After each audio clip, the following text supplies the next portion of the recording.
Hola, ¿qué tal? ¿Cómo están, amigos de Iscali 123? Hoy, pues, evidentemente el paisaje, pues, es muy bonito, es muy evidente, estamos en el lago de Guadalupe y, pues, tenemos que conversar de un montón de cosas, ¿no? Yo creo hay muchísimos temas de los que vamos a tener que ir hablando, pero hoy, pues, quiero empezar, pues, con algo básico, con algo, pues, que yo siempre digo, el agua es vida o el agua mata, ¿no?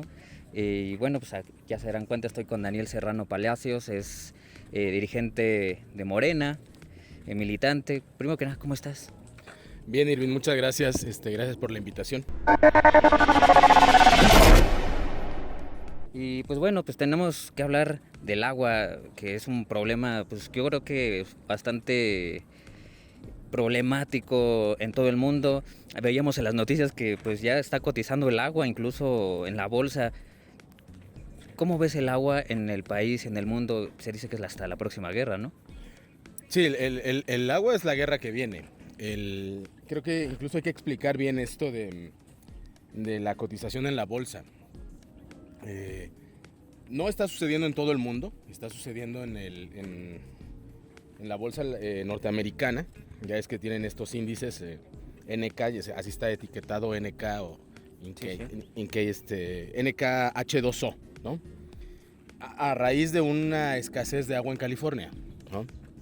Entonces, está cotizando en una cosa que se llama mercado futuro, que tiene que ver con materias primas que empiezan a escasear y que lo que se hace es cotizar en bolsa para fijar un precio ante la escasez de este bien. Ya hay toda una discusión, ya la ONU se ha manifestado, también Blanca, la responsable de Conagua en nuestro país, también se ha manifestado de que es no se puede tomar igual el tema del agua que el tema del petróleo, que el tema de las maderas, que es Sí, claro. completamente distinto, ¿no? Y eso tiene una repercusión en la discusión en los países de cómo se está gestionando la problemática del agua. En el país se ha avanzado en la discusión. Hay una compañera justo de aquí de Cuautitlán Izcalli, la compañera Xochitl Zagal, que ha impulsado la Ley General de Aguas para el país. A raíz de una tensión muy fuerte que se da con el sector privado, hace poco fue un conflicto que también se vivió en medios de comunicación, se dio cuenta Sí, de ello, claro. de una cervecera que pretendía quedarse con el agua de una región, Constellation Brands, y que hubo una intervención del gobierno federal para que esto no ocurriera y que se utilizó también la figura de la consulta popular. Y tenemos otras experiencias, la guerra del agua en Bolivia, por ejemplo, donde la organización popular logró que no se privatizara el agua. Y tenemos todos un reto. Quienes nos dedicamos a lo político tenemos el reto de explicar o tratar de explicar de la mejor manera cómo es ese conflicto. Y pues tenemos en este caso en el municipio pues también la responsabilidad de contribuir al rescate de nuestros cuerpos de agua. Este cuerpo de agua, que además el agua de Guadalupe es el segundo cuerpo de agua más importante de la región del Valle de México. No, pues sí, y aparte es grandísimo y ahorita veníamos y pues no ha llovido, ¿no? Más También. de 300 hectáreas. Era lo que veníamos diciendo, no ha llovido, ¿no? Está seco, le falta agua y es un gran problema, ¿no? Porque, insisto, el agua, vimos Tabasco y se inundó. Sí. Y aquí, por lo menos todo este año, me tocó cubrir marchas y marchas, pues porque no hay agua, porque no hay infraestructura suficiente. ¿Qué se tiene que hacer? ¿Se puede rescatar, se puede invertir en infraestructura en el Estado de México para el agua? Se tienen los ¿Y algo recursos, serviría? se tienen los recursos y se debería de invertir en infraestructura. Esta discusión es muy añeja, pero igual que otras discusiones, otras perspectivas, otros elementos de la administración pública, pues tienen que ver con un problema de corrupción, ¿no? Prácticamente no hay un solo organismo de agua de todos los que se tienen en el Estado de México, porque no todos los municipios tienen organismos de agua, Okay. y no está presente la acción de los organismos de agua, no necesariamente está presente también en todos los municipios, porque hay algunas comunidades que tienen una administración distinta del recurso, que tienen una característica más comunitaria. Okay, sí, claro.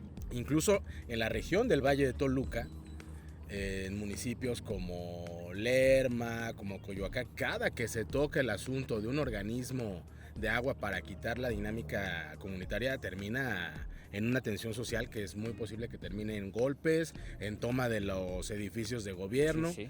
Entonces, pero donde sí se tiene, que son estos organismos autónomos, lo que se tiene que hacer es revisar su situación financiera, de infraestructura y sobre todo pues de corrupción. porque se han convertido de manera muy lamentable en las pequeñas cajas chicas de las administraciones.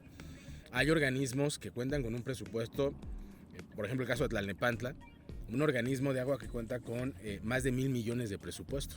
No, la nota es O sea, es casi un municipio de otro tamaño, ¿no? Sí, sí. Entonces, eso pues genera también, despierta apetitos en lo político, y ahí a veces se comete el error de poner al frente de los organismos de agua a políticos y no a personas que tengan que tengan cualidades mucho más técnicas del tratamiento, el manejo no solo del agua, sino de las infraestructuras. Porque tampoco es de, oye, pues yo conozco un buen fontanero y pues va de director. No, pues o sea, son distintas las características de la distribución del agua a gran escala que las que conocemos los ciudadanos, las ciudadanas de a pie. Y una cosa que es muy común en la problemática de los organismos de agua es las tomas. Hay muchas tomas consideradas domiciliarias cuando en realidad no lo son. O sea, tienes restaurantes, hoteles, plazas comerciales que están dadas de alta como tomas domiciliarias, sí, con un consumo domiciliario. Y luego tienen una toma clandestina, que es en la que en realidad se alimentan. Entonces ese ente, que puede ser una plaza, que puede ser un hotel, que consume muchísima agua, paga al organismo muy poco. Claro. ¿Y eso qué genera? Pues que el organismo no tenga recursos suficientes para la inversión en infraestructura o para corregir las fallas que ya se tienen. En muchos organismos no se ha querido invertir en tecnología, pero existe tecnología que te permite ver sin romper el pavimento fugas. Porque por ahí tenemos un gran problema de fugas de agua que no vemos. Quizá la ciudadanía ayuda mucho en el reporte y de repente te llaman y te dicen, oye, en tal calle hay una fuga para que el organismo lo atienda. Ahora con redes sociales funciona mucho, arroban al propio organismo, a las autoridades municipales. Pero existen muchas fugas que se podrían detectar, que nadie ve y que en gran medida te puedes explicar por qué nunca alcanza la capacidad de los pozos para la distribución. ¿Por qué, cómo lograr que la gente pues también pague sus impuestos? Porque sabemos que, por ejemplo, Cuautitlán Izcalli, alrededor nada más de 40-50% de la población nada más paga su predial, su consumo de agua. Pues también yo creo que esas son problemáticas para las administraciones, ¿no? ¿Cómo lograr que eso pase y para que pues suceda la inversión, ¿no? Si no, nunca. Tiene que ver con un asunto de confianza en los gobiernos, ¿no? Yo tengo muchos amigos, amigas, compañeros, compañeras que, en honor a la verdad, eran evasores de impuestos. Okay. De verdad. No, sí, se dedicaban a actividades profesionales y no pagaban sus impuestos. Y ahora que he podido platicar con ellos nuevamente, me he encontrado con que mucha gente dice, yo no pagaba, pero ahora sí pago, porque hay que ayudarle a Andrés. Okay. ¿No? O sea, hay una confianza en el gobierno y esa confianza en el gobierno hace que la ciudadanía se sienta corresponsable y actúe en consecuencia. Quizá en el caso municipal no se tiene la recaudación necesaria porque el fenómeno es muy simple, el proceso es muy simple. Yo pago mis impuestos para que tu administración municipal me los regreses en servicios. Claro. De recolección de basura, de distribución adecuada del agua, de bacheo, de cambio de luminarias. O sea, yo te doy y tú lo regresas en servicios. Cuando la ciudadanía tiene una narrativa constante de que el recurso que entrega por la vía impositiva no regresa en servicios, se pierde la confianza, se rompe el ciclo y dice, yo no voy a pagar porque te sigo pagando y nunca se resuelve la situación. En esta zona sucede mucho, que es parte de la bronca que se tiene con este cuerpo de agua incluso. Es una zona que tiene siempre muchos problemas de drenaje. No hay una normatividad adecuada para obligar a las constructoras para que cuando se haga el diseño de las obras se tenga de verdad biodigestores, fosas que impidan que llegue los residuos al lago. Y además es una zona que no tiene agua, sí. ¿No? O sea, es una catástrofe. Entonces, ese problema no se va a resolver si la ciudadanía no puede constatar que lo que entrega por la vía de impuestos regresa por la vía de servicios. Aquí, en esta región, por ejemplo, los vecinos se organizan para contratar sus propios backtors. No dependen del backtor municipal. Se organizan, se cooperan y son backtors privados los que vienen y hay un costo doble. Es el costo por sacar los residuos de las fosas y luego tienes que pagar por el tiro, le dicen, ¿no? Que es ir a depositar lo que se sacó. Y además se gasta también en pipas de agua para en las épocas de sequía que las casas puedan tener el suministro, ¿no? Sí, yo hablaba de ese círculo vicioso, ¿no? Que se puede formar de el ciudadano dice, pues no hay servicios, pues no pago, y el gobierno dice, pues no pagas, pues no hay servicios, ¿no? Entonces, pues creo que hay que buscar esa forma de romper, ¿no? Esa parte, creo que es sustancial. ¿Cómo? El saque le corresponde al gobierno. Sí. O sea, pensemos en eso, pensamos que vas a iniciar un partido, el saque es del gobierno.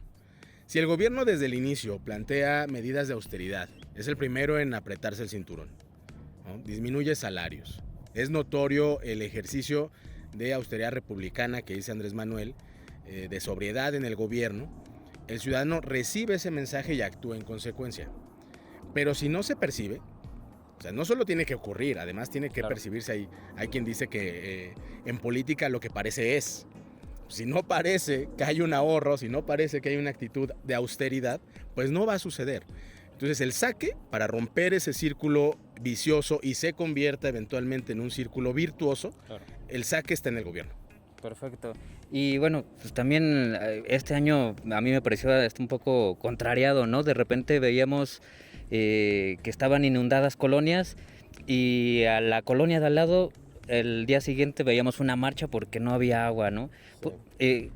Pues, y lo hemos platicado, ¿no?